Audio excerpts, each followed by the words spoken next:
I sat in that oak panel room like a ghost, still, silent, watching. To my left sat my wife. No, ex-wife, technically. Wrapped in sleek black silk, her posture perfect, her eyes dry, her smile stiff and hollow. Beside her lounged him younger, exuding smug confidence. The man she once insisted was just a friend.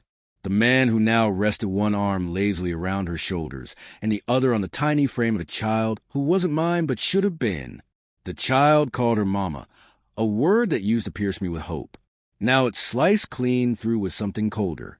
Across from us, the lawyer adjusted his glasses and flipped through the stack of papers with solemn care. The will, her will, Margaret Reynolds, my mother-in-law. Fierce, brilliant, uncompromising. The only person in that family who ever looked at me and saw a son, even when her own daughter treated me like a placeholder. When the lawyer cleared his throat, Elise straightened subtly, that familiar tilt of anticipation in her spine. She thought she knew what was coming. The house, the money, the shares in the Reynolds family trust. She expected to walk out of this room wealthy, untouchable, but Margaret hadn't died blind, and I hadn't walked in empty-handed. My marriage began in fire, real, soul-bearing, chaotic love. Elise was laughter and wildfire, and I was a quiet architect who built a home for that flame. We made promises. I kept mine. We tried so hard and for so long to have a child. We endured tests, treatments, heartbreak. She said it wasn't my fault. She said she needed space. And I believed her like a fool. She grew distant, cold. I thought it was grief. But it was him. He'd been there all along, coiled in the edges of our life like a shadow I never questioned. She met him at her yoga studio. One class led to private sessions, which led to retreats, then to secrets.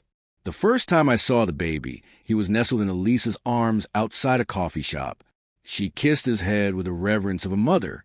She looked radiant. Too radiant for someone who had buried her mother just a week prior. That's when I knew, maybe not biologically, but emotionally, irrevocably, that child was hers. So I dug, quietly, ruthlessly. I found the apartment she was leasing in the city. It was in his name, of course, but the rent? That came from our joint account. I uncovered hotel bills, spa receipts, the purchase of a second phone.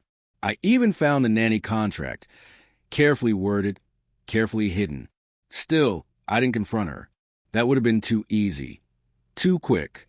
Instead, I went to Margaret.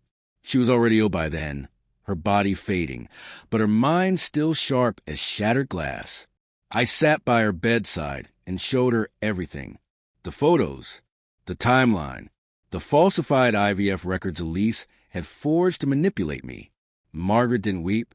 She looked at me, smiled faintly, and asked one question. Do you trust me? I didn't hesitate.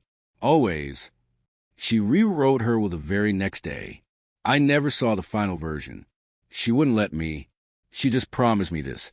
Elise will learn what betrayal truly costs. When Margaret passed, I arrived at the reading quietly. Wore a simple suit. No flair. I let Elise believe I was broken, that I was still the loyal, discarded husband who'd play his part. I said little. Just sat there, waiting, knowing the final act was about to begin. The lawyer's voice sliced clean through the tension in the room. To my beloved daughter, Elise, if you're hearing this, I'm already gone. And if you're sitting beside that man, I am not surprised. Elise's jaw clenched. Her lover squirmed in his seat. You brought shame into my house. You lied. You manipulated. And you underestimated the only person who ever truly loved you. A pause. The lawyer slowed his reading. So here's what you get. He took a breath. Nothing. Not $1.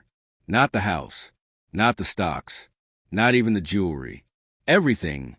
The estate, the trust shares, the beach house, the legacy had been transferred into a trust under my name.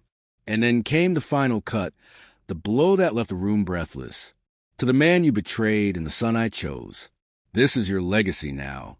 Protect it better than I did. Silence flooded the space.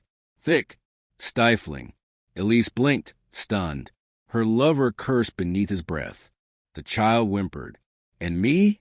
I leaned forward, just enough to meet her gaze, and I smiled. She tried to speak, her voice raised, laced with disbelief and desperation. She demanded answers, threatened legal action, but it was already too late. Margaret had known the truth, and the lawyer had every scrap of evidence to prove it. I didn't respond. I didn't need to. Every time Elise looked at me now, she didn't see the man she cast aside. She saw the man who now held everything she thought was hers. Later, in the rain-drenched parking lot, she followed me. Her voice trembled with fury. You manipulated her. I turned to face her slowly. Calm. Final. No, you did. I just let her see it. Her eyes filled, not with guilt, but with rage.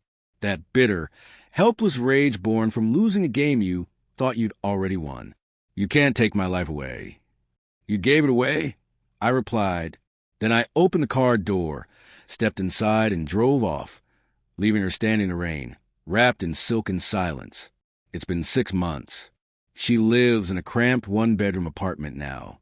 The yoga studio collapsed. Her lover disappeared. Apparently, raising someone else's child on someone else's wealth wasn't part of the spiritual awakening. Last week, she emailed me, said she was sorry, said she missed the life we built. I didn't respond. Closure doesn't come from words. It comes from silence, from shifted power, from truths dragged into the light. That day, Margaret gave me more than wealth. She gave me justice.